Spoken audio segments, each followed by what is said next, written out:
Histoire de CM. Tous les 15 jours, Agorapulse, en partenariat avec J'ai un pote dans la com, part à la rencontre des meilleurs CM de France.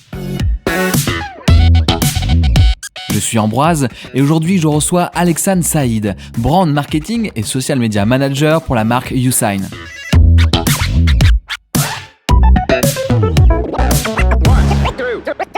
Salut Alexane. Salut Ambroise. Dans ce podcast, on reçoit beaucoup de community managers qui ont l'avantage d'avoir un produit assez sexy.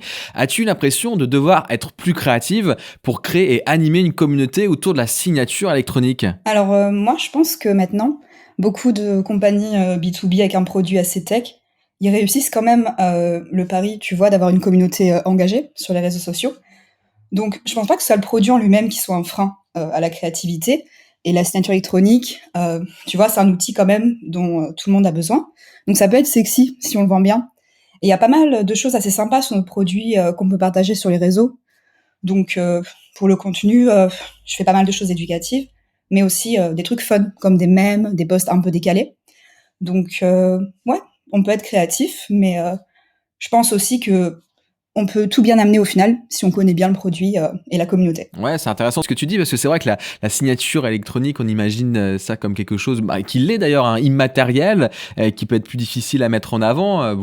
Si je parle de food, si je parle de design ou autre, c'est très simple, on va dire, de faire un beau shooting, une belle direction artistique et c'est parti.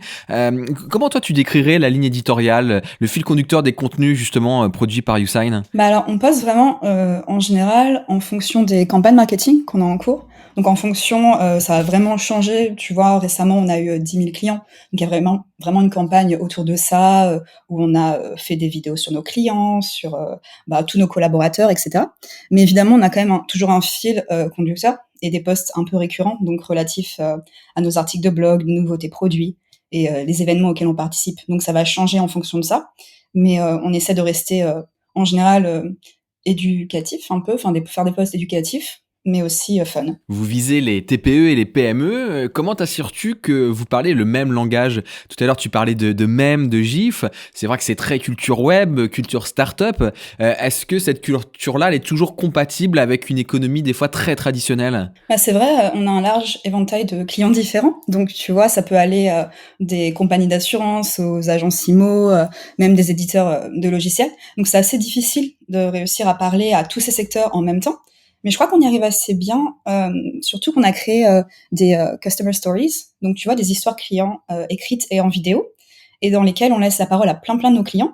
Donc je pense que grâce à ça, n'importe lequel de nos abonnés arrive à s'identifier à au moins une de nos customer stories, et je pense que ça les aide quand même aussi à pouvoir s'identifier à notre page. Ouais, il y a le fait de s'identifier. Et c'est vrai qu'aussi les contenus que tu nous parles, dont tu nous parles, qui sont les contenus de YouSign, c'est des contenus qu'on a l'habitude de voir maintenant, quel que soit le logiciel SaaS ou quelle que soit la boîte un peu tech, plateforme. Est-ce que t'arrives à garder, on va dire, l'effet, l'impact que tu veux avoir ? Est-ce que il n'y a pas trop de confusion, en tout cas d'être perdu dans la masse de contenus qui sont produits comme cela ? Je pense que non, parce qu'on veut vraiment créer du contenu qui est quand même plus qualitatif que quantitatif, donc on va pas poster juste pour poster.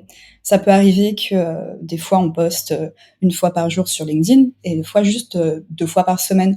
Donc c'est vraiment quelque chose qu'on essaye de mettre en place pour que chaque post soit là pour apporter quelque chose, donc que ce soit, comme je disais avant, éducatif ou rigolo, mais pas juste poster pour avoir des chiffres. Comment tu as structuré le community management chez YouSign ? Est-ce que tu as une équipe ? Est-ce que tu es en collaboration étroite avec d'autres départements de l'entreprise ? Donc moi, quand je suis arrivée chez YouSign, c'était il y a un peu plus d'1 an, et c'était pour une création de poste. Du coup, j'étais la seule chargée des réseaux sociaux à l'époque, et c'est toujours le cas aujourd'hui. Donc je travaille avec tous les autres départements en fonction des campagnes qu'on a. Voilà, que ce soit des campagnes produits, RH, inbound marketing, mais je suis vraiment la seule à la charge de tous nos réseaux sociaux. Donc on a LinkedIn, Twitter, Facebook, YouTube et Instagram. Donc je me charge vraiment de tout ce qui est le posting là-dessus, quoi. Usain profite d'un coup d'accélérateur incroyable depuis que le télétravail devient la norme, de gré ou de force d'ailleurs. Vous êtes sur les rails pour croître là très rapidement. Et d'ailleurs, vous visez pas que la France, mais maintenant l'Europe. Comment tu organises la stratégie social média pour cette ouverture à d'autres pays, à d'autres langages, à d'autres cultures? Donc, pour notre ouverture sur l'Europe, on a un focus assez important sur LinkedIn, je dirais, et aussi sur YouTube.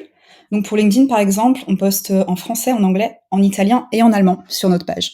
Donc on cible le posting en fonction des pays. Et je m'occupe généralement de tout le contenu en français et en anglais, parce que je parle les deux langues. Donc la stratégie à l'élaboration et puis au posting. Et en ce qui concerne l'allemand et l'italien, je travaille en collaboration avec les équipes marketing de ces pays-là. Mais comme je t'ai dit, ils n'ont pas de personnes dédiées pour les réseaux sociaux dans leur langue. Je les aide avec leur stratégie, que ce soit pour des templates de posts, donc des templates de posts de carrousel, par exemple. Et ils s'occupent d'ajouter le contenu et des fois de le poster. Sinon, moi, je m'en occupe de le poster et de créer tout ce qui est la stratégie de posting autour, quoi. Est-ce que tu gagnes justement en qualité, que ça soit la personne référente du pays qui se charge de cela? En général, oui, parce que moi, quand je crée quelque chose, souvent, que ce soit un post rigolo ou divers, je vais toujours leur demander, donc pour avoir une idée quand même, est-ce que ça pourrait potentiellement marcher chez vous? Avoir l'aspect culturel est très important. Et si on est tous d'accord que oui, on va refaire ce post dans leur langue, ils vont m'aider à traduire et après, on va poster, quoi. Vous êtes passé de 1000 personnes à 10 000 dans votre communauté depuis ton arrivée l'année dernière. Quels ont été les leviers les plus importants pour en arriver à ces résultats? Comme je t'ai dit, j'étais arrivée en création de poste, donc il y avait tout à faire, ou presque. Et du coup, rien que le fait de mettre en place une stratégie de posting et poster régulièrement, ça a beaucoup aidé. Donc je pense que mettre en place et tester des formats différents, donc voilà, des vidéos, des mèmes, des sondages, des carousels, vraiment faire pas mal de trucs, ça a beaucoup contribué au développement de la page, donc notre page LinkedIn. Et j'ai aussi mis en place une stratégie de marketing d'influence. Donc on collabore avec plusieurs influenceurs B2B. Et évidemment, on a une levée de fonds et une campagne marketing offline dans le métro parisien. Et ça a aussi beaucoup contribué, je pense, à nous faire connaître et à booster notre chiffre d'abonnés. C'est intéressant ce que tu dis, que le offline a un impact sur le online. Souvent, c'est une erreur d'ailleurs, on confond la complémentarité avec quelque chose qui serait antinomique. Toi, tu l'as ressenti, que c'est encore nécessaire d'avoir corps avec une vraie campagne de pub comme on imagine, tradit, un spot publicitaire, des visuels, de l'affichage? Alors c'était un terrain assez intéressant pour nous parce que vraiment les deux campagnes étaient main dans la main. Moi, quand on postait, quand on avait quelque chose dans le métro, sur les bus, on a créé des posts aussi en ligne avec ces visuels-là. On est aussi allé dans le métro se prendre en photo tous ensemble, donc vraiment allier le offline et le online. Et je pense que oui, ça nous a quand même donné plus une notoriété, parce que comme on en parlait avant, on a aussi pas mal de clients où on cible pas mal de personnes qui sont pas forcément à même de comprendre et de savoir comment utiliser la signature électronique, donc qui nous ont potentiellement découvert grâce à cette campagne offline. Et après, ils sont allés sur les réseaux pour continuer à nous suivre. Alors poursuivons sur les chiffres, sur les mesures. Comment tu arrives à voir l'impact que tu as sur les réseaux sociaux? Comment tu mesures cela? Quels sont les chiffres, selon toi, qui ont le plus de sens dans ta conduite de ta stratégie social media? Alors en général, pour les réseaux, je dirais on regarde l'engagement et l'engagement rate, donc le taux d'engagement par rapport aux impressions, le trafic sur notre site et nos blogs, et l'évolution du nombre d'abonnés. Mais évidemment, en général, je dirais que les KPIs les plus importants dépendent aussi de ce qu'on recherche. Donc si on a un webinar, par exemple, je vais plus faire attention au nombre d'inscrits via nos réseaux sociaux. Donc ça dépend vraiment de ce qu'on met en place, de ce qu'on poste et des liens qu'on ajoute. C'est vrai que c'est peut-être votre difficulté aussi sur un sujet logiciel, SaaS, même quand tu essayes de faire de la pédagogie, ça peut aussi ne pas attirer l'attention. En quelque sorte, c'est même ça votre plus grand risque, c'est de ne pas avoir d'engagement parce que vous n'êtes pas sur des sujets clivants. Est-ce que tu es quand même ambitieuse? Ça veut dire, est-ce que pour toi, il faut quand même toujours qu'il y ait du commentaire, du partage, des j'aime? Alors pas forcément, je pense que ça dépend vraiment, comme je te disais, de ce qu'on recherche. On peut avoir des posts où on n'a pas beaucoup de j'aime, mais on va avoir énormément de clics sur un lien et d'inscription, et c'est ça évidemment qui va être le plus important pour nous.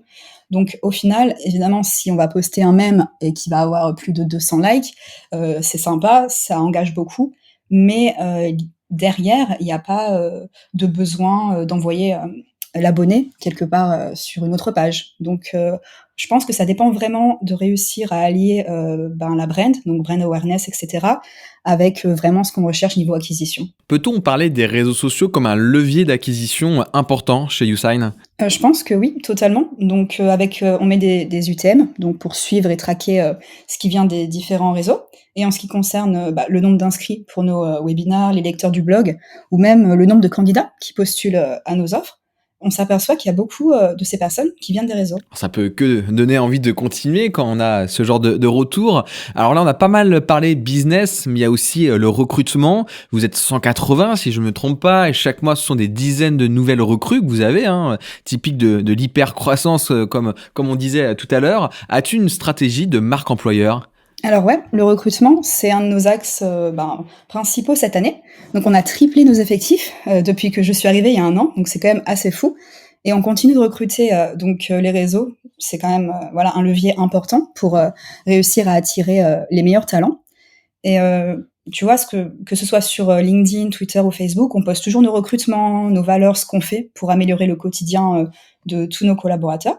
Donc, par exemple, on a rejoint quelque chose qui s'appelle 50 in Tech, Gender Score, et c'est un mouvement qui nous aide à mettre en place plein d'initiatives en matière d'inclusion et diversité chez YouSign. Donc, à chaque fois, on en parle sur nos réseaux sociaux. Et niveau stratégie, on a travaillé pendant des mois sur le lancement de notre compte Instagram, dédié 100% à la marque employeur. Donc, il est enfin live depuis début mai, ça fait pas trop longtemps. Faire un petit plug at YouSignLife, voilà, rapide, petite promo.